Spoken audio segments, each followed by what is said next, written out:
السلام عليكم ورحمة الله تعالى وبركاته. كيفتم؟ لاباس عليكم؟ كنتمنى تكونوا بخير وعلى خير في احسن الاحوال وصحة جيدة ان شاء الله. مرحبا بكم معايا في فيديو جديد ووصفات جداد.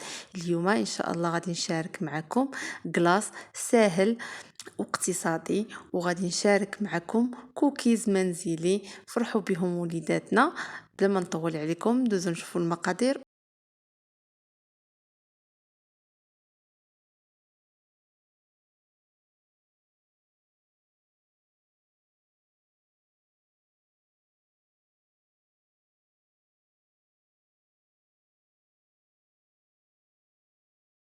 بسم الله على بركة الله. نبداو بالكلاص اللي غيدينا الوقت، خصنا ندخلوه المجمد على الاقل 6 ساعات او لا نخليوه ليله كامله.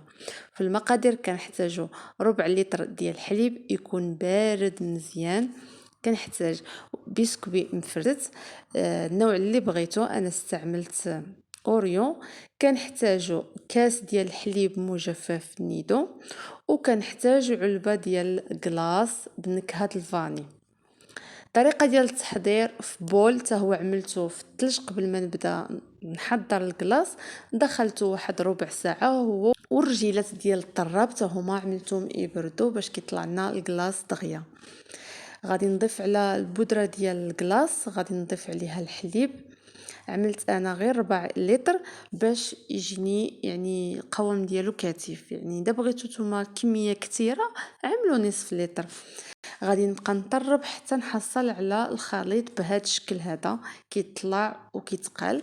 غادي نضيف عليه حليب بودره، نخلط الكل مزيان.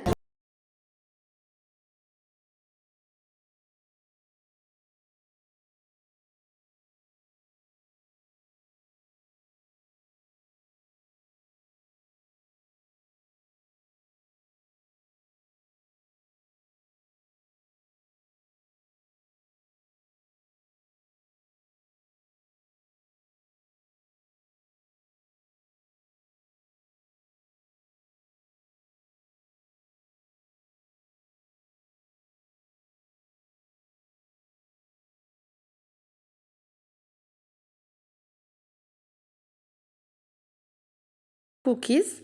في المقادير كنحتاجو واحد بيضه، نصف كاس ديال السكر، ربع كاس زيت، قبص ديال الملح، و250 غرام ديال الدقيق. الدقيق دائما كيبقى على حسب الخليط، يعني ما تقيدوش بهاد المقادير. دائما الدقيق بالتدريج حتى كتحصلوا على عجينه رطبه. كنحتاجو 125 غرام ديال الزبده، واحد الخميره د الحلوى، وواحد الساشي ديال الفاني، والشوكولات حبيبات اولا الشوكولات مقطع قطع صغيره يكون النوعيه الممتازه. في بول كنوضعوا الزبده ضروري تكون بارده، نضيف عليها سكر وسكر فاني. كنخدمها بالملعقه اولا بسباتيل حتى كيذوب السكر مع الزبده.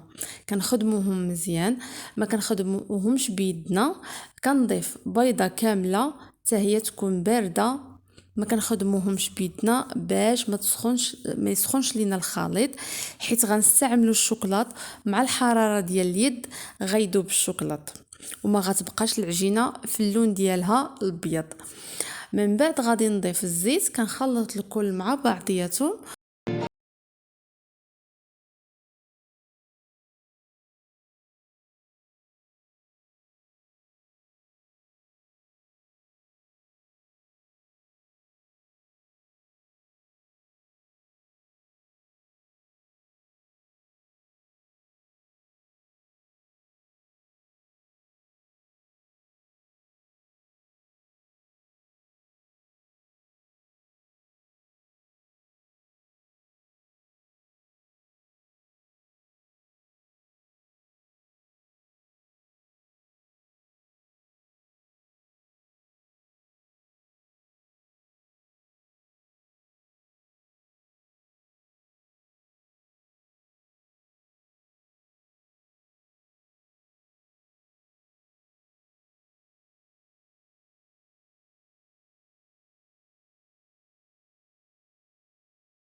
الشوكولا أو الشوكولات مقطع مربعات صغار، الكمية حسب الرغبة.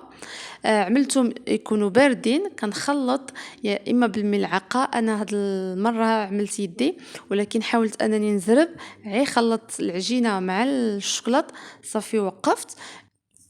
كناخد لاطة فيها ورقة الزبدة أو كندهنوها بالزيت، كنعمل من العجينة كويرات صغار. أنا عبرتهم 25 غرام، ولكن من الأحسن تعملوهم 20 غرام وتبسطوهم شوية باش يجيو شوية رقاق، ما يتنفخ لأنهم باقي غيتنفخوا. مهم كنستفوهم في لاطة ونباعد بيناتهم لأنهم غادي يتنفخوا. كنكمل بنفس الطريقة وكنزين الوجه بحبيبات الشوكولات. الفرن كنسخنو من قبل مزيان، كنطيبهم من الأسفل حتى كيتحمروا، وعاد نشعل عليهم الفوق يكملوا طيابهم ويتحمروا كيجيو مقرمشين وما تزربوش عليهم في الطياب. ضروري اللي عندها الفرن الغازي كتشعل الفرن مزيان من قبل من الفوق ومن التحت، وكتطفي عليه الفوق وكتخليهم يطيبوا غير من التحت حتى على نار مهيله حتى كتحمر لينا العجينه باش كيطيبوا لنا من الوسط ما كيبقاوش معجنين. عاد كنشعل لهم الفوق يكملوا الطياب ديالهم. اما بالنسبه للفرن الكهربائي كيطيبوا من التحت ومن الفوق على درجه 180.